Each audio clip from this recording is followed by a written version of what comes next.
Hello বন্ধুরা, আজকে আমি আবার তোমাদেরকে একটা নেল আর্ট দেখাতে চলেছি।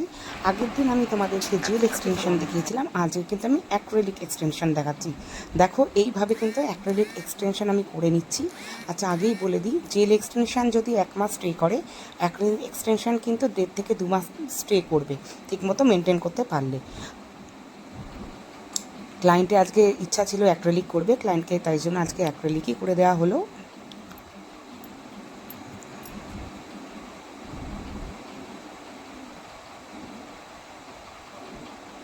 যারা বেশি দিন নেলকে স্টে করাতে চাও তারা কিন্তু অ্যাক্রিলিকটাই করো, জেল করো না সেক্ষেত্রে।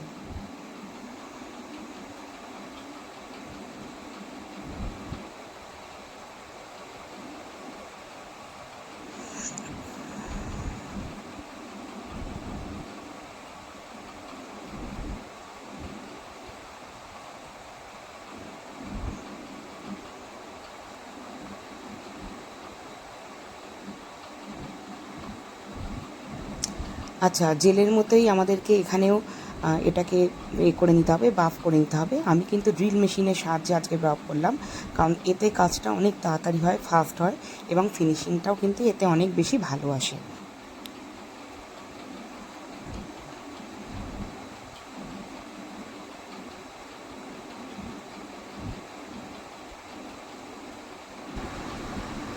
তারপরে নেলটাকে শেপ দেওয়ার পর দেখো, ক্লায়েন্টের আজকে ডিমান্ড ছিল একদম নতুন বইয়ের মতো লাল টুকটুকে ওর হাত চাই।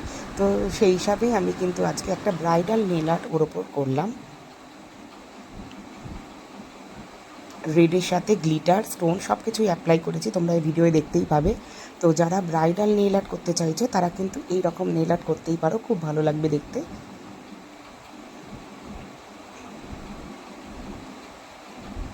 এই দেখো, স্টোন অ্যাপ্লাই করে নিলাম।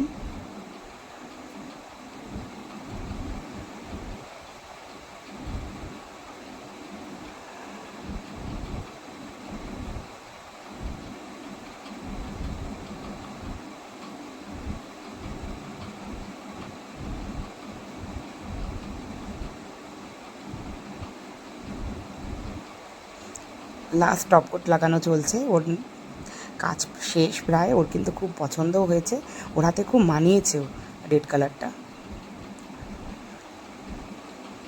কেমন লাগলো তোমরা জানিও। আর চলো, ক্লায়েন্টের মুখে আমরা ফিডব্যাকটা শুনে নিই ও কী বলছে। আর তোমরা যারা করতে চাও তারা কিন্তু অবশ্যই আমার সাথে কন্ট্যাক্ট করো।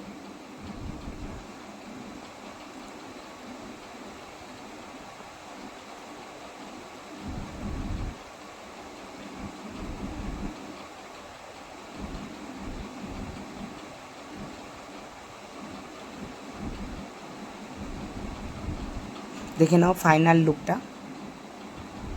একটা আঙুলে আমি গ্লিটার দিয়েছি, স্টোন লাগিয়েছি, হাফ গ্লিটার করেছি। কেমন হয়েছে বন্ধুরা তোমরা জানিও কিন্তু অবশ্যই।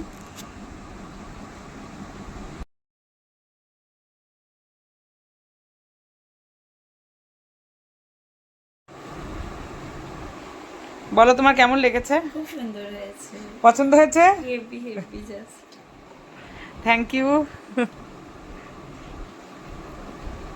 ও রেডের মধ্যে করেছে ডিজাইনটা, আর একটা গ্লিটার স্টোনও এখানে কিন্তু বসানো হয়েছে দেখো। যারা ব্রাইড আছো তারা কিন্তু এই নেল আর্টটা করতে পারো।